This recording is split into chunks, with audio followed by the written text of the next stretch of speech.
Welcome to the Story Learning Podcast, regular doses of language learning tips and motivation to help you become fluent in any language. With me, Olly Richards. For language programs, books, free resources, and much more, visit StoryLearning.com. Good morning, everybody. Welcome back to the I Will Teach You a Language podcast. All right, today I cannot even begin to contain my excitement because in just a few hours, I'm getting on a plane to Hong Kong and I'm going to be there for 2 or 3 months. So this is going to be completely awesome. Of course, I'm going to be documenting all of this on my YouTube channel. For those of you who might have seen what I did in Thailand in the summer, I'm going to be doing exactly the same thing here in Hong Kong. My mission, basically, here in Hong Kong, apart from to have a great time, is to improve my Cantonese. I'm kind of languishing at this intermediate level, and my kind of big thing is that I feel that I need to be in the environment where I'm listening to Cantonese every day and having the chance to speak it a lot if I'm going to make the next step. So I'm going to be talking a lot about how to actually find these opportunities and improve whilst you're in the country. Things like, how to find people to speak to and practice with. Techniques that I'm using to really push through that intermediate level and move towards a more advanced stage. So lots of stuff that's going to be there. Make sure you're subscribed to my YouTube channel, which you can search for me on YouTube, or you can go to iwillteachyoualanguage.com/YouTube, and that will direct you to the channel. So lots and lots of videos to come, and you'll also get to see behind the scenes in Hong Kong. A lot of food, a lot of walking, a lot of nightlife, a lot of different stuff. So if you're interested in following me along there, then definitely keep up to date on YouTube. Now, without any further ado, let's get into a question from Andy, who asks about the beginning stages of learning a difficult foreign language.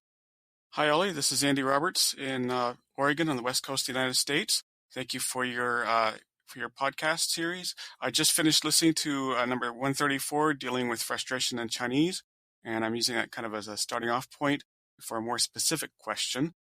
But it's even though this has to do with Chinese, in my case, it doesn't have to be. It could be a language similar to one's own, French or German or whatever. It could be very different, Vietnamese or whatever. But the question is, if the language seems so foreign to your mind, to your subconscious, that you can't really retain what you're learning very well, and it seems like no matter how long you study it, you're still a beginner, what do you do in that instance?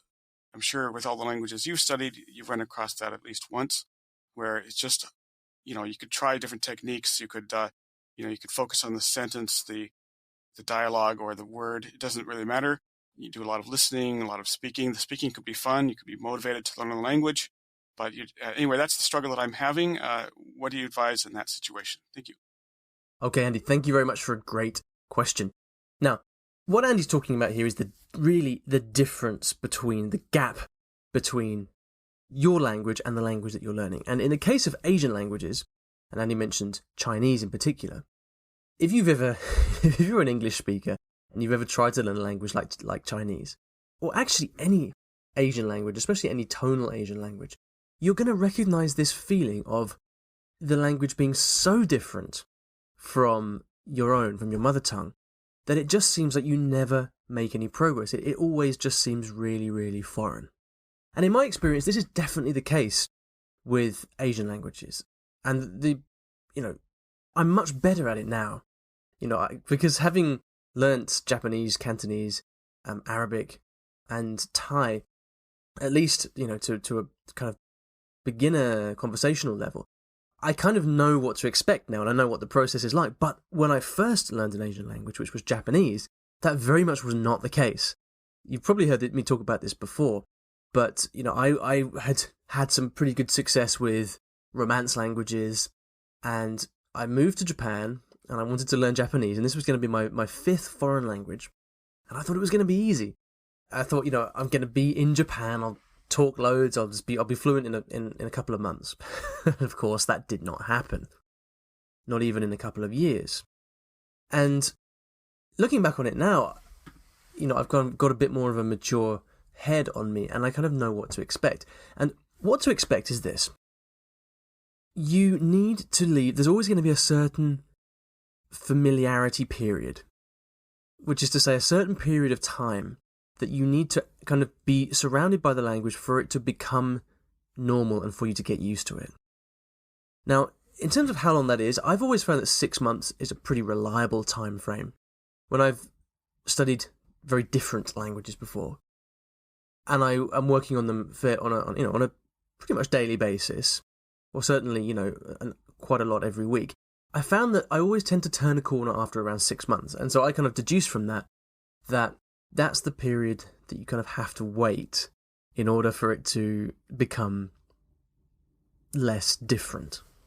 In the case of Japanese, I wanted results straight away. I'd learned Spanish, I'd learned Italian, I'd learned Portuguese, and it, you can. The language is never seems very. Those languages don't seem very distant. They might not be easy, but they do seem familiar. You can read and you can write and you can relate to a lot of words that have similar Latin roots to some English words. You've got a lot to help you. And so when I kind of went to learn Japanese at first, I wanted results straight away. But what I found was that no matter how much I studied, even after a couple of years, I was still at a point where I really couldn't understand a lot beyond your kind of typical daily interactions in Japan. I really couldn't understand a lot. Whenever I came to speak, I couldn't find a good way of saying things. I could kind of get my point out, but I couldn't say things in a Japanese way. I couldn't read and write beyond a kind of basic level. And that was still the case after a couple of years, and it was really frustrating for me. So Andy, when you say that, that feeling of having studied for some time and yet you still feel you're at a beginner level, I absolutely relate. I think it's important to give it a bit of perspective, because if you've learnt Romance languages, and Andy, I know you are, you know a lot of different languages, and so you know what it feels like to be good in a language after a short amount of time, right? And yet with Chinese, you're not feeling that same feeling of achievement. But it is important to recognize all the stuff you have learnt. So in the case of Chinese, you will have learnt a lot of stuff, but the only difference is that you might not be able to, you might be not at the level of overall proficiency that you might expect. And that was exactly what happened to me in Japan. But, now, for me, with my Japanese, I use Japanese very comfortably in conversation, in any kind of social situation. And that's fine for me. It's far from perfect, but I can use it to really enjoy myself with Japanese people, and it's a good part of my life, and that's great. But if I'm honest, there are still huge gaps in my Japanese. I couldn't read a novel, for example. There's too many kanji that I don't know. I still struggle with listening comprehension, especially in Japanese. I still get those times where someone will say something and I'll draw a complete blank. Whereas that doesn't happen to me in Romance languages. Never. I can always navigate my way through a difficult conversation somehow using existing knowledge. But I find that with Asian languages, especially with Japanese, there's so much that's different. You don't have these hooks to hold on to help you through the conversation. And so, I kind of, the way that I look at Japanese after speaking it for years now is that it's fine for me, but I'm aware that there's a lot I don't know, and I'm kind of happy to accept that. I'm happy to accept that it's not a language that I really dominate, although I would like to. It's not really a priority for me, but I'm kind of happy to accept those shortcomings, knowing that there is one thing that I can do, which is fine for me, which is to be able to speak in conversation. So I think when I now compare that to my Thai, for example. So I was in Thailand this summer, as I mentioned earlier, and I spent 2 weeks studying intensively. And I got to say that over that kind of intensive period, I did feel like the language became familiar after that time. Now, I was still a complete beginner. I still am a beginner. But I definitely did get that.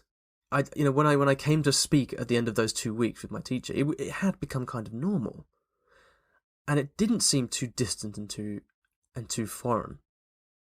And yet, now, 3 months later, when I have been doing only one lesson a week and a bit of homework, as I described a couple of episodes ago, now it's kind of starting to feel more foreign, and I kind of feel like it's more distant from me. And so, I don't really see a reason for you, Andy, why Chinese should still feel so distant at this point, and why you should still have this feeling as of being a beginner. Like the only thing that I could put that down to, assuming that a good few months have passed now since you've been learning it, is that you don't have the level of frequency and focus that's required to get to that point where you start to take ownership of the language and it starts to become normal. So my question back to you would be, well, how much time are you spending with Chinese? How many days a week and for how long? And I would be looking to up the frequency of that. I was talking to someone recently about their Spanish. They were considering joining the Fluent Spanish Academy, and they were asking me, like, what is the minimum amount of time I need to put in to really see progress? I like this question because I can really relate to that at the moment with my Thai learning. And for me, just doing one lesson a week and a couple of homeworks is not enough. I'm slipping backwards. So I really think that if you want to make like positive progress forward in the language that you're learning, you need to be studying it at least 3 to 4 times a week for at least kind of 30 to 40 minutes a time.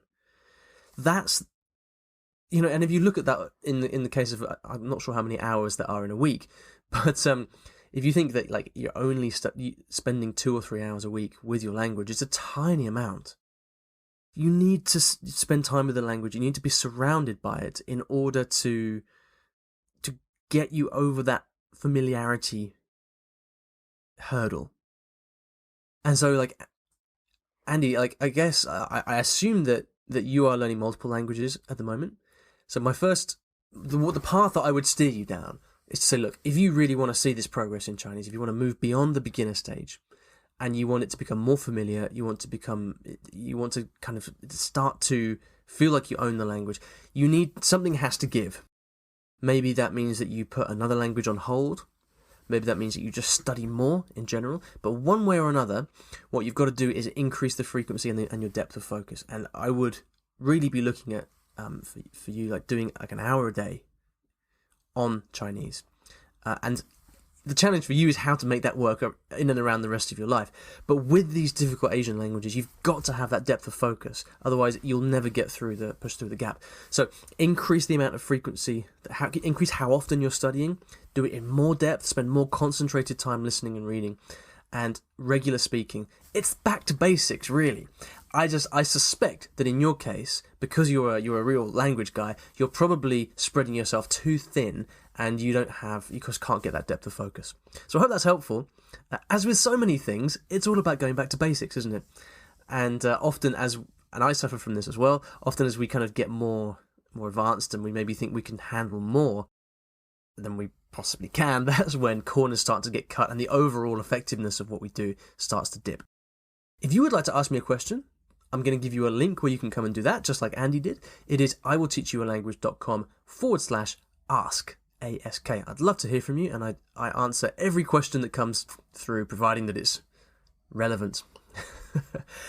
And in terms of a resource for today, I would like you to go over and head over to the YouTube channel to subscribe, because there's going to be so much great stuff coming through on YouTube from Hong Kong, and I want to make sure you're up to date. So open up the YouTube app on your phone and search for Olly Richards, or else go to iwillteachyoualanguage.com/YouTube, subscribe to the channel. You can even turn on notifications, the little button you can press that sends you a notification every time there's a new video.